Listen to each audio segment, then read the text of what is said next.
भारत की आज़ादी की लड़ाई केवल युद्ध की कहानी नहीं है।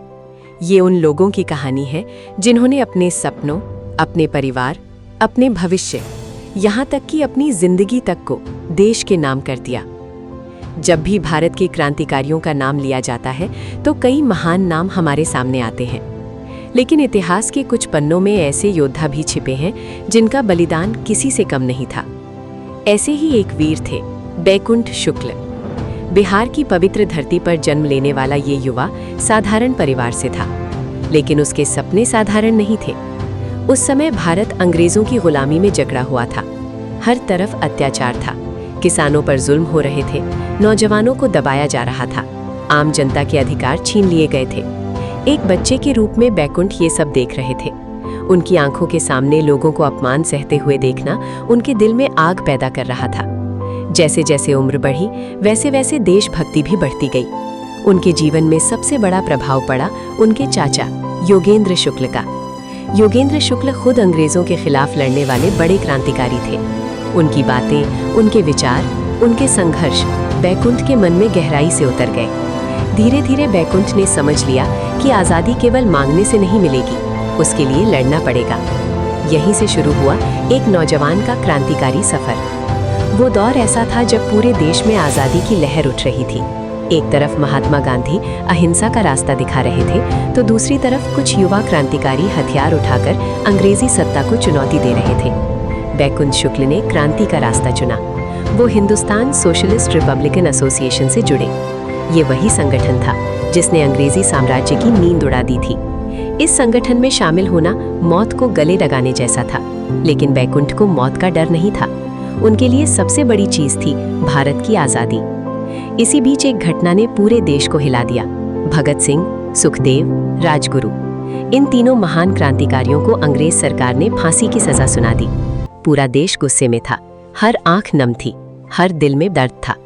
लेकिन क्रांतिकारियों के अंदर सिर्फ दुख नहीं था, बदले की आग भी थी। उन्हें विश्वास था कि कुछ लोगों की गवाही ने अंग्रेजों को ये मौका दिया। यहीं से बैकुंठ शुक्ल का मिशन शुरू हुआ।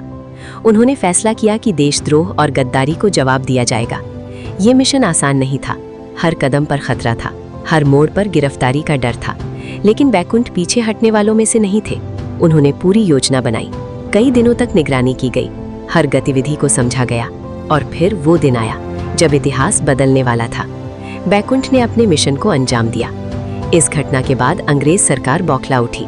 पूरे इलाके में छापेमारी शुरू हो गई। हर जगह बैकुंठ शुक्ल की तलाश होने लगी, लेकिन ज्यादा समय तक वो बच नहीं सके। आखिरकार अंग्रेजों ने उन्हें गिरफ्तार कर लिया।